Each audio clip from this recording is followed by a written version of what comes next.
first recognize Rear Admiral Gallaudet to please begin your opening remarks. Thank you, Chairwoman Mace, Chairman Grothman, Ranking Members Connolly and Garcia, and members of the committee. Thank you for this opportunity to testify today regarding Unidentified Anomalous Phenomena, or UAP. Confirmation that UAPs are real came to me in January of 2015 when I was serving as the commander of the Navy Meteorology and Oceanography Command. At the time, my personnel were participating in a pre-deployment naval exercise off the U.S. East Coast. It included the USS Theodore Roosevelt Carrier Strike Group, and this exercise was overseen by the United States Fleet Forces Command, led by a 4-star admiral who at the time was also my superior officer. During this exercise, I received an email on Navy's secure network from the operations officer of U.S. Fleet Forces Command. The email was addressed to all the subordinate commanders, and the subject line read in all capital letters, "Urgent Safety of Flight Issue." The text of the email was brief but alarming, with words to the effect, "If any of you know what these are, tell me ASAP. We are having multiple near mid-air collisions, and if we do not resolve this soon, we are going to have to shut down the exercise." Attached to the email is what is now known as the Go Fast video, captured on the forward-looking infrared sensor of one of the Navy F-A-18 aircraft participating in the exercise. The now declassified video showed an unidentified object exhibiting flight and structural characteristics unlike anything in our arsenal. The implication of the email was clear.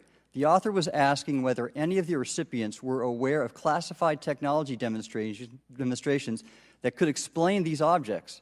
Because the DoD policy is to rigorously deconflict such demonstrations with live exercises, I was confident this was not the case. The very next day, that email disappeared from my account and those of the other recipients without explanation. Moreover, the commander of Fleet Forces Command and the operations officer never discussed the subject. Even during weekly meetings specifically designed to address issues affecting exercises like the one in which the Theodore Roosevelt Strike Group was participating. This lack of follow-up was very concerning to me. As the Navy's chief meteorologist at the time, I was responsible for reducing safety of flight risks. Yet it appeared to me that no one at the flag officer level was addressing the safety risk posed by UAPs. Instead, pilots were left to mitigate these threats on their own without guidance or support.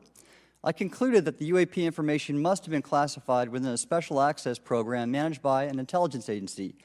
That is a compartmented program that even senior officials, including myself, were not read into. Last year's UAP hearing before this Oversight Committee confirmed that UAP-related information is being withheld from senior officials and members of Congress. And just this week, I learned from former DoD official Chris Mellon that satellite imagery of UAP from a few years ago still has not been shared with Congress. Equally concerning, last year's UAP hearing also revealed that elements of the government are engaged in a disinformation campaign to include personal attacks designed to discredit UAP whistleblowers. Having never signed a non-disclosure agreement regarding UAPs, and now as a private citizen, I've become an advocate for greater UAP transparency from the government. The continued overclassification surrounding UAPs has not only hindered our ability to effectively address these phenomena, but has also eroded trust in our institutions.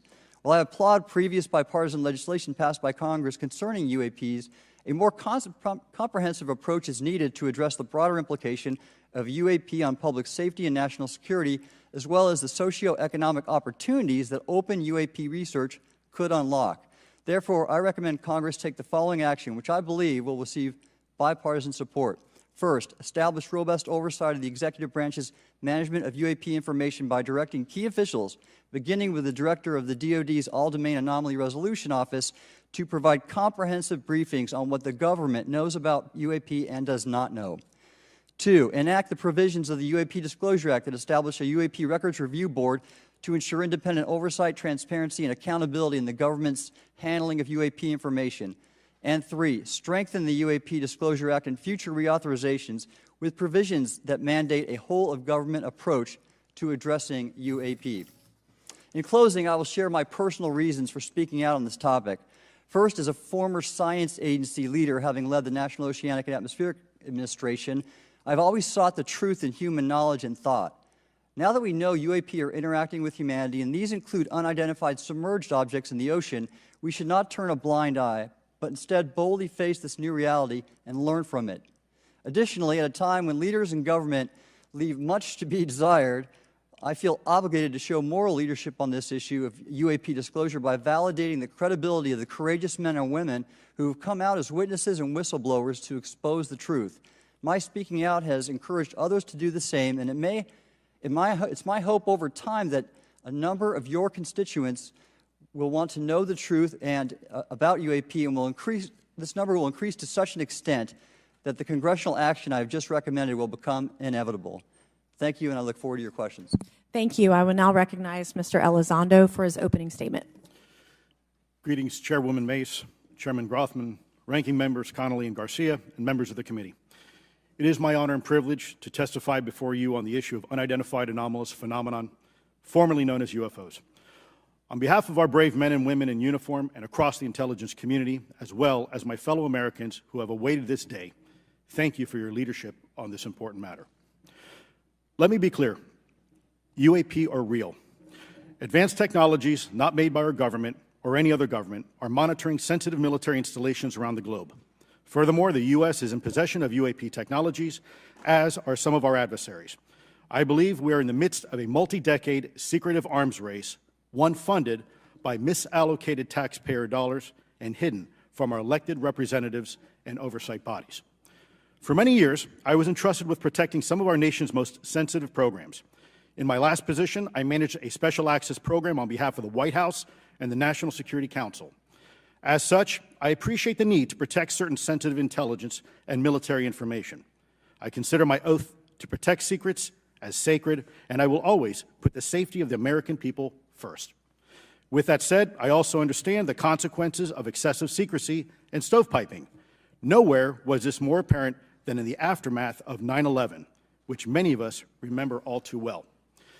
I believe that America's greatness depends on three elements: A, a watchful Congress; B, a responsive executive branch; and C, an informed public. Over the last decade and a half, I learned that certain UAP programs were and are operating without any of these elements. Although much of my government work on the UAP subject still remains classified, excessive secrecy has led to grave misdeeds against loyal civil servants, military personnel, and the public, all to hide the fact that we are not alone in the cosmos. A small cadre within our own government involved in the UAP topic has created a culture of suppression and intimidation that I've personally been victim to, along with many of my former colleagues. This includes unwarranted criminal investigations, harassment, and efforts to destroy one's credibility. Most Americans would be shocked to learn that the Pentagon's very own Public Affairs Office openly employs a professional psychological operations officer as the singular point of contact for any UAP-related inquiries from citizens and the media. This is unacceptable. Many of my former colleagues and I have provided classified testimony to both the Department of Defense and the Intelligence Community Inspector General, and many of us have subsequently been targeted by this cabal with threats to our careers, our security clearances, and even our lives. This is not hyperbole, but a genuine fact, and this is wrong. To fix these problems, I propose three principal actions. First, Congress and the President should create a single point of contact responsible for a whole-of-government approach to the UAP issue. Currently, the White House, CIA, NASA, the Pentagon, Department of Energy, and others play a role, but no one seems to be in charge, leading to unchecked power and corruption. Second, we need a national UAP strategy that will promote transparency and help restore the American public's trust at a time when the public's trust is at an all-time low. This strategy should include a whole-of-government approach, including the academic and scientific communities, the private sector, and our international partners and allies. Third, Congress should create a protected environment so whistleblowers desperate to do the right thing can come forward without fear. As it currently stands, these whistleblowers suffer because of stigma, a code of silence, and concerns about retaliation. These whistleblowers should be encouraged to come forward in ways that protect them against any forms of retaliation. Policies and procedures should ensure that protection, and for those who refuse to cooperate, it is up to the members of this committee and the other lawmakers to wield their subpoena power against hostile witnesses and prevent additional government funding to those UAP efforts that remain hidden from congressional oversight. In closing, we as Americans have never been afraid of a challenge. In fact, we thrive on them, whether it's eradicating polio or going to the moon. We don't run from a challenge, we take it head on. To the incoming administration and Congress, I say to you, we need immediate public transparency. and this hearing is an important step on that journey. If we approach the UAP topic in the same way as we, as Americans, have met other challenges, we can restore our faith in our government institutions.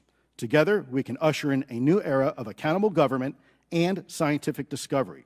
I believe that we as Americans can handle the truth, and I also believe the world deserves the truth. Thank you, esteemed members of Congress, for your time today. It is profoundly appreciated by many. Thank you. I ask unanimous consent for Representatives Ogles of Tennessee and Boebert of Colorado to be waived onto the subcommittee for today's joint subcommittee hearing for the purpose of asking questions. Without objection, so ordered. I would now like to recognize Mr. Schellenberger for his introductory remarks. Chairwoman Mace, Chairman Grothman, Ranking Member Connolly, Ranking Member Garcia, members of the subcommittees, thank you for inviting my testimony. One of Congress's most important responsibilities is oversight of the executive branch in general and the military and intelligence community in particular. Unfortunately, there is a growing body of evidence that the U.S. government is not being transparent about what it knows about unidentified anomalous phenomena, and that elements within the military and the IC are in violation of their constitutional duty to notify Congress of their operations. President-elect Donald Trump and former President Barack Obama have both said that the government has information about UAPs that it has not released. There are other explanations for UAPs than that they represent a new form of life or non-human life. Current dominant alternative theories, including those put forward by AARO, are that UAPs are some kind of natural phenomena we don't yet understand, like ball lightning or plasma. They could also be part of some new U.S. or foreign government weapons programs, such as drones, aircraft, balloons, CGI, hoaxes, or birds. Whatever UAPs are, Congress must be informed, as must the people of the United States. We have a right to know what UAPs are, no matter what they are.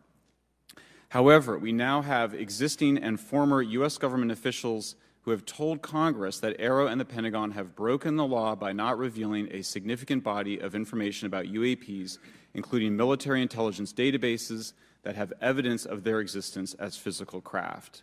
One of those individuals is a current or former U.S. government official acting as a UAP whistleblower. This person has written a report. This is the report that says the executive branch has been managing UAP, NHI issues without congressional knowledge, oversight, or authorization for some time, quite possibly decades. Furthermore, these individuals have revealed the name of an active and highly secretive DoD unacknowledged special access program, or USAP. The source of that document told me, that the USAP is a strategic intelligence program that is part of the U.S. military family of longstanding, highly sensitive programs dealing with various aspects of the UAP problem. The new UAP whistleblower claims that the U.S. military and IC database includes videos and images taken using infrared, forward-looking infrared, full-motion video, and still photography. The report that was just shared with Congress says Immaculate Constellation serves as a central or parent USAP that consolidates observations of UAPs by both tasked and untasked collection platforms. Immaculate Constellation includes high-quality imagery intelligence and measurement and signature intelligence of UAPs, the whistleblower's report adds. The sources of this intelligence are a blend of directed and incidental collection capabilities, positioned in low Earth orbit, the upper atmosphere, as well as military and civilian aviation altitudes and maritime environments. The report to Congress details in detail various UAPs, including spheres, orbs, disks, saucers, ovals, triangles, boomerang, arrowhead, and irregular organic. The report describes various incidents found in the human intelligence databases. One involved orbs surrounding and forcing an F-22 out of its patrol area. In another incident, the crew of a Navy aircraft carrier watched a small orange-red sphere rapidly descend from a high altitude of 100 to 200 yards directly above the flight deck of the CVN, or aircraft carrier. And since my reporting on this Immaculate Constellation last month, another source came forward who told me that they saw a roughly 13-minute-long, high-definition, full-color video of a white orb UAP coming out of the ocean approximately 20 miles off the coast of Kuwait. It was filmed from a helicopter. Then halfway through the video, the person said the orb is joined by another orb that briefly comes into the frame from the left before rapidly moving again out of the frame. The person discovered the video on SIPR, the Secure Internet Protocol Router Network, which the DoD uses to transmit classified information. A leading UAP researcher who utilizes the Freedom of Information Act to find out what the government knows, John Greenwald, told me last year that the U.S. government had been increasingly denying his requests for UAP information. He has been doing FOIA requests for 27 years and has an archive of 3 million pages. The government has for decades denied any interest in UFOs, he told me, but the documents that he has assembled show that behind the scenes it was a completely different story. Contrary to the hopes of many advocates of transparency, the government has been restricting more information since the leak of 3 UAP videos in 2017. The DoD organization AARO has been labeling many documents with a B7 exemption, which Greenwald says does not make any sense. They're stating that anything AARO does is involved in law enforcement investigation, which allows AARO to not release it. Greenwald says that the DoD has denied the existence of a UAP and ATIP-related records on multiple occasions, only to acknowledge them after an appeal was filed. He added that the Naval Air Systems Command in March 2022 stated they found no additional UAP videos. It seemed strange that they had 3 and only those 3, but other requests had been filed by the Black Vault, that's John Greenwald's group, to seek out more places UAPs might be hiding. Then in September 2022, the Navy admitted that the UAP-related videos and photographs existed, but denied the request in full for their release, saying that the requested videos contain sensitive information that are classified and exempt from disclosure. The DoD will deny things on a Monday and then admit to it on a Friday, said Greenwald. He said the government can and does release videos that protect secret methods of capturing it. They fall back on the sensitive platform excuse a lot, he said. However, the on-screen information can be blurred and scrubbed. The metadata can be removed.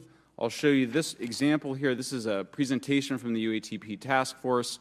This is completely absurd. It's nuts, this level of censorship, of redaction on a document. It shows the redaction of how many reports they've collected, for how many years. 2 of the 3 potential explanations are blacked out. The Pentagon, the intelligence community is treating us like children. It's time for us to know the truth about this. I think that we can handle it. Thank you very much.